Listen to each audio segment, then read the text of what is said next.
بھارت میں بھی پاکستان کی طرح ریلوے ٹرینوں میں پہلے سے بلنگ کرائے بغیر سفر کرنا ناممکن نہیں تو بے حد دشوار ضرور ہے۔ سفرِ پاکستان میں تو ہفتہ 10 دن تک بلنگ نہ ملنے کی شکایت عام ہے، لیکن بھارت میں مہینے 1.5 مہینے تک بلنگ ملنا بھی کارِ دارد ہے۔ یہ الگ بات ہے کہ رشوت اور سفارش کے بل پر جس طرح پاکستان میں کوئی کام مشکل نہیں رہتا، اسی طرح بھارت میں بھی یہ آسانی موجود ہے۔ میں نے پچھلے دوروں کے دوران بھارت کی ٹرینوں میں سفر کرنے کے آداب سیکھ لیے تھے اور ایک گر پلے باندھ لیا تھا کہ جس شہر میں پہنچوں سب سے پہلے پولیس رجسٹریشن کے مرحلے سے فراغت پاؤں اور پھر اگلے سفر کی ریلوے بکنگ حاصل کروں اور اس کے بعد باقی کام کروں۔ پھر اس کے بعد ہم نے ایک تھالی ویجیٹیرین لے لی اور کچھ سموسے کچوریاں وغیرہ۔ غرض یہ کہ 30 روپے میں ہم تینوں نے اتنا کھا لیا کہ رات کے 10 بجے تک چھٹی ہو گئی۔ یہاں ہر قسم کا کھانا صاف ستھرا اور معیاری تھا۔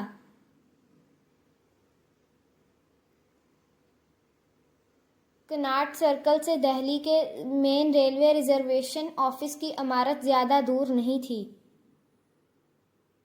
مجھے پچھلی بار کے سفر کی وجہ سے اتنا تو یاد تھا کہ ریلوے ریزرویشن یہاں سے زیادہ دور نہیں،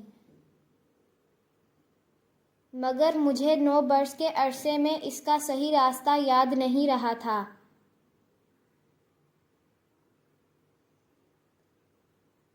اس لیے ایک سردار جی سے پتہ پوچھ کر ہم تینوں دہلی ریلوے ریزرویشن آفس کے عمارت کی طرف چل پڑے۔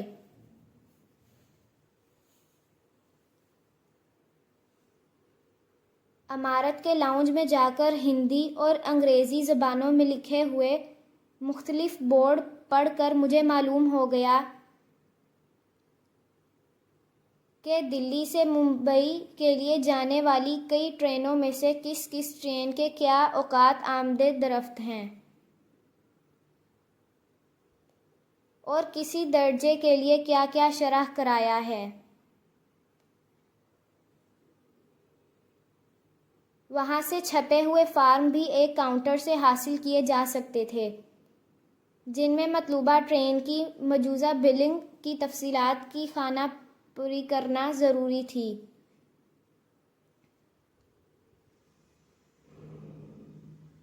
میں نے اس لاؤنج سے فارم لے کر خانہ پوری کی اور ہم وسیع و عریض ایئر کنڈیشن ہال میں داخل ہوئے، جس میں ایک لمبے کاؤنٹر پر شیشے کی دیوار کے پرے 50 مرد عورتیں کمپیوٹر مشینوں پر دہلی سے بھارت کے طول و عرض میں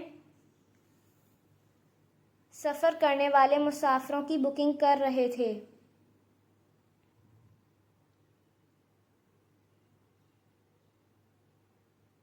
یہاں انکوائری اور پہلے سے مخصوص شدہ نشستوں کی تنخیص اور ریفنڈز کے لیے 3-4 الگ الگ کھڑکیوں کے سامنے لمبی قطار میں لگی ہوئی تھیں،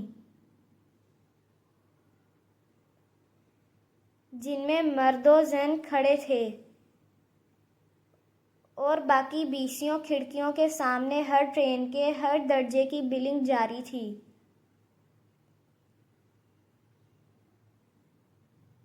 طریقہ کار یہ تھا کہ پہلے آپ انکوائری کی قطار میں کھڑے ہوں اور اپنی باری پر معلومات حاصل کریں کہ آیا آپ کو جس ٹرین کے ذریعے جہاں جانا ہے وہاں کے لیے آپ کی مطلوبہ ٹرین کے مطلوبہ درجے میں گنجائش ہے یا نہیں،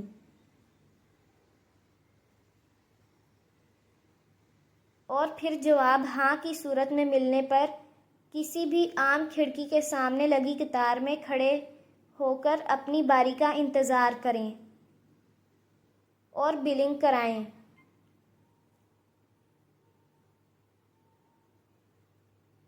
یہاں بظاہر کوئی ہیرا پھیری نہیں ہو رہی تھی اور کوئی شخص واقفیت یا اثر و رسوخ کی بنیاد پر اندر سے جا کر کسی بلنگ کرنے والے کارکن مرد یا عورت کو پریشان نہیں کر رہا تھا، اور نہ ہی قطاروں میں کھڑے مرد عورتیں کوئی نامناسب حرکت کر رہے تھے، لیکن کچھ خفیہ ایجنٹ مختلف قطاروں میں کھڑے لوگوں کے زیادہ پریشان چہرے پڑھ کر ان کے قریب پہنچ کر کانا پھوسی کرتے دکھائی دے رہے تھے۔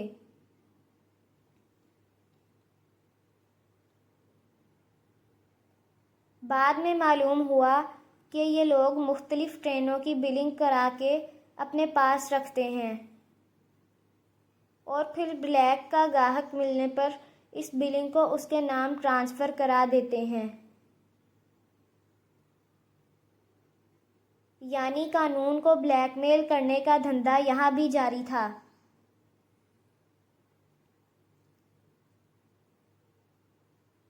جس کی پکڑ دھکڑ کسی قانون کے تحت نہیں ہو سکتی تھی، صرف اپنے ضمیر کی ملامت کے خوف سے ہو سکتی تھی۔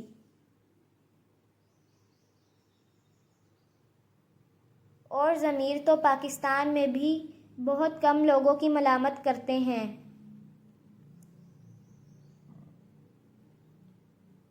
اور بھارت میں بھی یہی حال ہے۔ مجھ سے یہ غلطی ہوئی کہ میں معلومات کے کاؤنٹر کے سامنے والی قطار میں کھڑے ہو کر پہلے معلومات حاصل کرنے کی بجائے جا کر سیدھا بلنگ والی قطار میں کھڑا ہو گیا۔ احتیاطاً میری بیوی اور بیٹی بھی عورتوں کی الگ قطار میں کھڑی ہو گئیں، کیونکہ وہ قطار ذرا کم طویل تھی۔ عورتوں کے لیے الگ قطار کا طریقہ یہاں بھی موجود تھا۔ ویسے اپنی مرضی اور خوشی سے بعض عورتیں مردوں کی کم لمبی قطاروں میں بھی کھڑی تھیں۔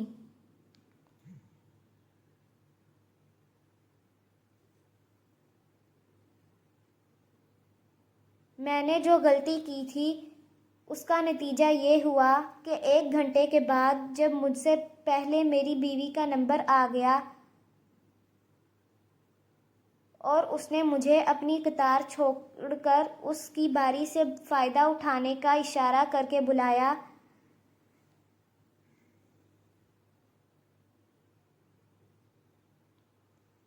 تو بلنگ کرنے والی خاتون نے مجھے بتایا، بمبئی کے لیے اول یا دوم درجے میں آئندہ 12-13 دنوں تک کوئی سیٹ نہیں ہے۔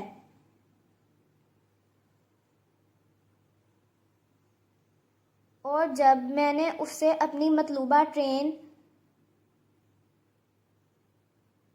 کے علاوہ دوسری ٹرینوں کے بارے میں صورتحال معلوم کرنے کے لیے سوال کرنے کی کوشش کی تو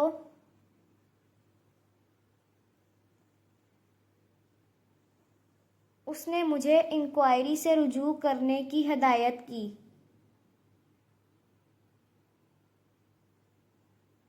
اور میری بیوی کے بعد کھڑی ہوئی خاتون کو آگے بلا لیا۔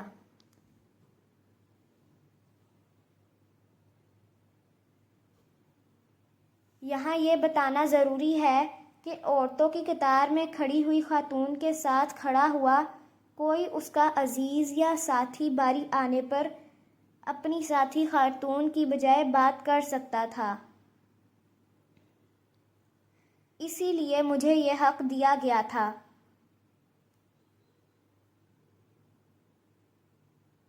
بہرحال اب میں اپنا حق ضائع کر چکا تھا اور اس کے سوا کوئی چارہ نہ تھا کہ نئے سرے سے انکوائری کی قطار میں کھڑا ہو جاؤں اور باری آنے پر ہر قسم کے سوالات کے جوابات حاصل کروں۔ انکوائری کے لیے مخصوص 2-3 کاؤنٹرز کی طرف نگاہ دوڑائی، وہاں لمبی لمبی قطاریں لگی تھیں۔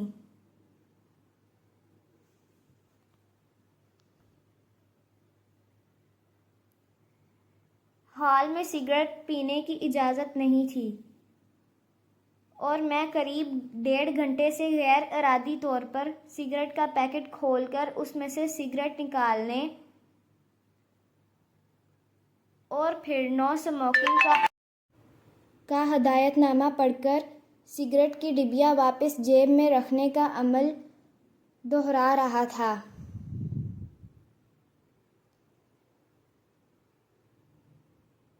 میری بیوی کو منشیات کے خلاف تقریر کرنے کا موقع ملا اور اس نے میری بے چارگی کا مذاق اڑاتے ہوئے مخلصانہ انداز میں کہا، چلو اس بہانے آپ کی تمباکو نوشی میں تو وقفہ آیا۔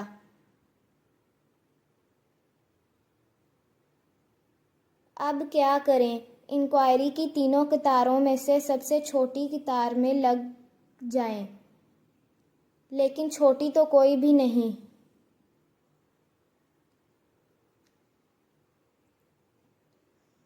میری بیٹی نے کہا، ابو آپ ان کے کسی بڑے افسر کو ملیں اور بتائیں کہ ہم پاکستانی ہیں، ہمارے پاس وقت کم ہے اور مقابلہ سخت ہے۔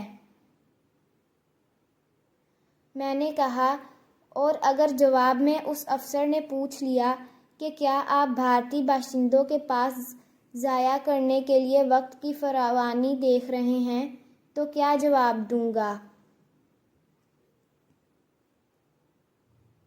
اس لیے بہتر یہی ہے کہ اپنے وطن کے ناز نخرے یہاں بھول جانے چاہیے۔ چلو تم لوگ عورتوں کی قطار میں کھڑی ہو جاؤ اور میں مردوں کی قطار میں کھڑا ہوتا ہوں۔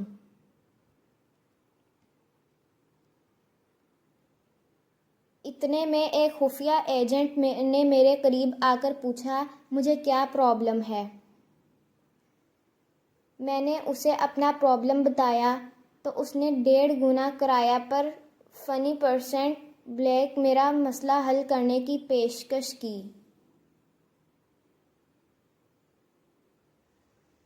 میں ذہنی طور پر ایسے لوگوں سے نفرت کرنے کا عادی ہوں، لیکن اس وقت ایک لمحے کے لیے میں نے سوچا کہ اس سے کچھ مول تول کر کے اس کی خدمات حاصل کر لی جائیں۔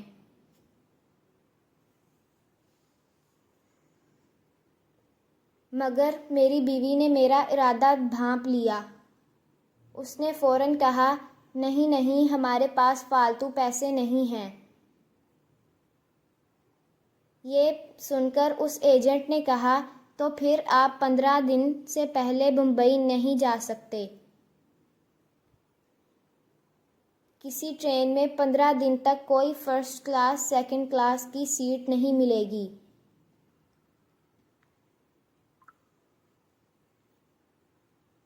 میں نے جھنجھلا کر کہا، یار اے سی تو ملے گی۔ وہ مرعوب ہو کر بولا، ہاں اے سی میں تو برابر ملے گی، پر اس کا کرایہ معلوم ہے ایئر ٹکٹ کے برابر ہوتا ہے۔ مجھے معلوم تھا، میں نے تو اس سے جان چھڑانے کے لیے اے سی کا رعب دے دیا تھا۔ اتنے میں ایک کیبن کا دروازہ کھول کر ایک افسر باہر نکلا۔ میں نے موقع غنیمت جانا اور ایکسکیوز می کہہ کر اسے اپنا مسئلہ بتا دیا۔ اس نے تو پہلے ہمیں بھارتی باشندے سمجھ کر انکوائری کی کھڑکی دکھانے کی کوشش کی، لیکن جب میں نے اس سے پوچھا کہ کیا یہاں فارنرز کے لیے کوئی کوٹا مخصوص نہیں ہوتا تو اس نے غور سے میری طرف دیکھا اور پوچھا، آپ کہاں سے آئے ہیں؟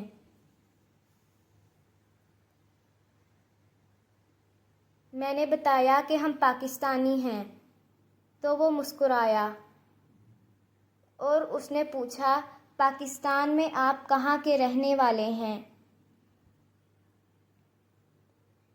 میں نے لاہور کا نام لیا تو وہ خوش ہو کر بولا، میں قصور کا رہنے والا ہوں۔ میرا مطلب ہے میرے پتا جی قصور سے آئے تھے، میں بھی ان کے ساتھ آیا تھا۔ تب میں بہت چھوٹا سا تھا۔ آئیے آپ لوگ چائے پانی پیے۔ وہ اپنے کیبن کی طرف جانے کے لیے مڑا، لیکن جب میں نے اسے کہا کہ ہمیں کہیں جلدی پہنچنا ہے تو اس نے کہا، دیکھیے اس وقت تو ٹائم ختم ہو گیا۔ آپ کل نئی دلی ریلوے اسٹیشن پر، جو یہاں سے قریب ہی ہے، اس نے مجھے سمجھایا، جائیے اور فوراً ٹورسٹ بکنگ آفس میں اپنے پاسپورٹ دکھا کر ٹورسٹ کوٹے میں سے بلنگ لے لیجیے۔ پھر اس نے مجھے اچھی طرح سارا طریقہ سمجھا دیا۔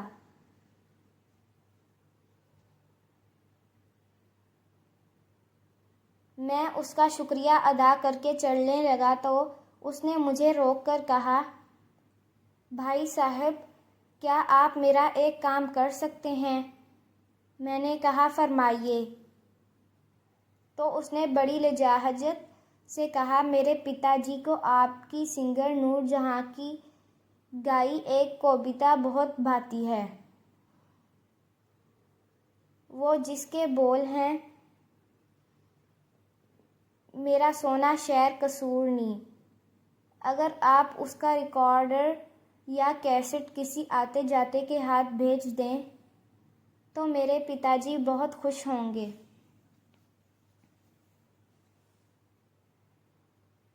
میرے پاس وعدہ کرنے کے سوا کوئی چارہ نہ تھا، چنانچہ اس نے مجھے اپنا پتہ لکھ کر دے دیا۔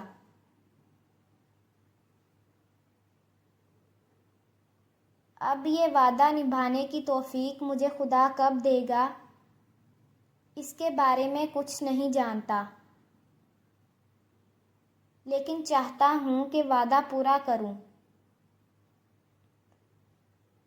ریلوے ریزرویشن کی عمارت سے نکل کر ہم نے ایک 3 ویلر والے سے کہا، پہاڑ گنج چلو گے؟ اس نے مجھے حیرت سے دیکھا۔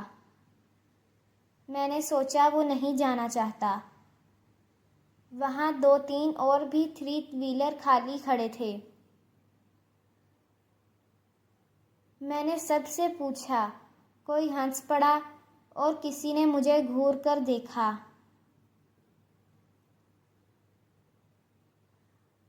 آخر میں ایک 3 ویلر میں سوار ہو گیا۔ اس خیال سے پاکستان کی طرح یہاں بھی رکشہ والے اپنے پسندیدہ مقامات کے سوا کہیں جانے کو تیار نہیں ہوتے ہوں گے۔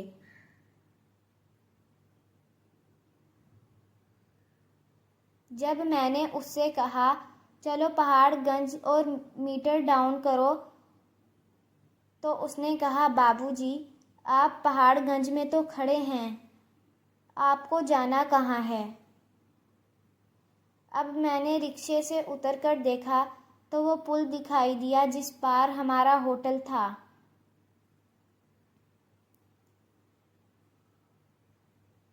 دراصل کناٹ سرکل کے سرکل میں گھوم کر ہمیں احساس نہیں ہوا تھا کہ ہم پہاڑ گنج میں پہنچ چکے تھے۔ تاہم میں نے خسیانہ ہو کر اسے کہا، چلو تم ہم کو جامع مسجد لے چلو۔ اس نے میٹر ڈاؤن کیا اور ہم تینوں اس کے ساتھ بیٹھ کر جامع مسجد پہنچ گئے۔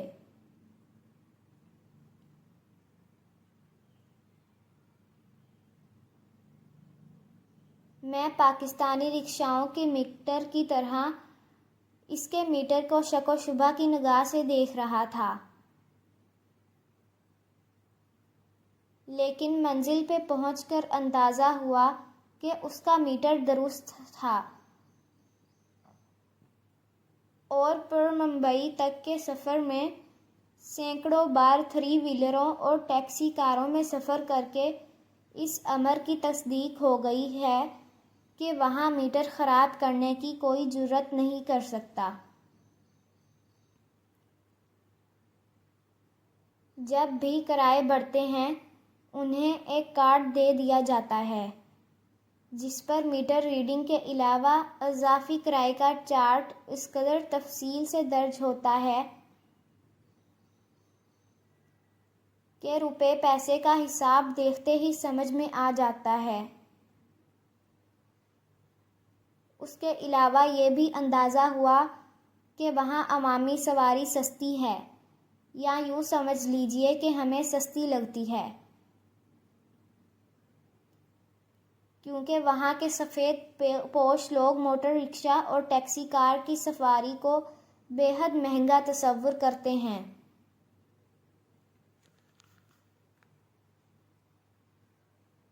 اور صرف کسی مجبوری کی تحت ہی ان سواریوں کو استعمال کرتے ہیں۔ اس کی شاید ایک وجہ یہ بھی ہے کہ بڑے شہروں خصوصاً بمبئی میں بسوں کا انتظام بہت اچھا ہے، جس کا تفصیلی ذکر آگے آئے گا۔ دہلی کی جامع مسجد کے علاقے میں بالکل ایسا ہی رش تھا اور ایسا ہی سماں جیسا داتا دربار کو جانے والی سڑک پر بیرون بھاٹی گیٹ، اندرون لوہاری گیٹ اور رنگ محل وغیرہ کے علاقوں میں ہوتا ہے۔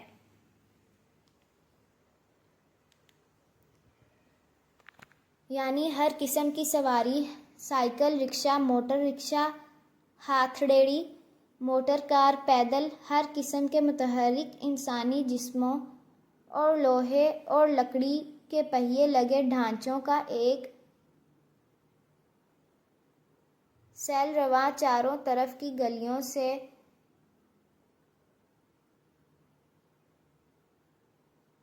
آپس میں گڈمڈ ہو کر ایک دوسرے کے ٹھڈے اور ٹھوکر سے بچنے کی کوشش میں ٹھاٹھیں مارتا دکھائی دیتا ہے، بلکہ اکثر اوقات ان ٹھاٹھوں میں الجھ کر سارا بناؤ سنگھار اور ٹھاٹھ باٹھ کسی لوہے سے پہلے کسی انسانی قدم اور کسی غلط انداز پھوار کی نظر ہو جاتا ہے۔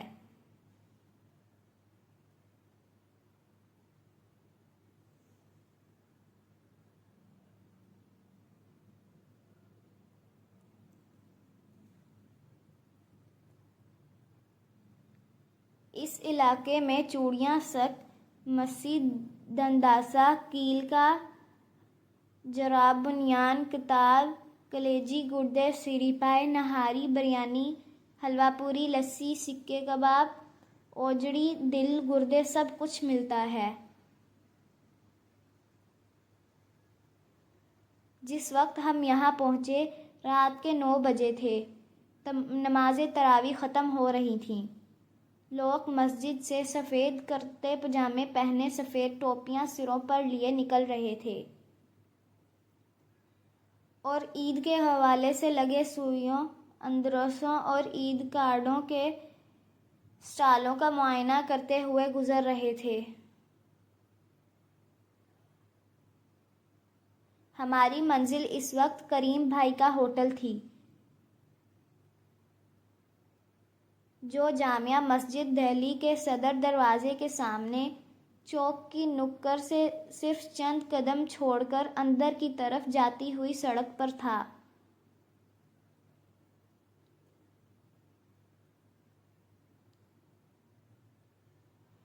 یہ وہی ہوٹل تھا جس کے کھانے کی تعریف ہم وشناتھ جی کے دفتر میں سن چکے تھے، لہٰذا ہم نے یہاں رات کا کھانا کھانے کا فیصلہ کر لیا۔ مگر اس سے پہلے اس علاقے میں 2 ہفتے بعد آنے والی عید الفطر کے استقبالی اسٹالوں اور خوانچوں کا معائنہ کرنے کے لیے رک گئے۔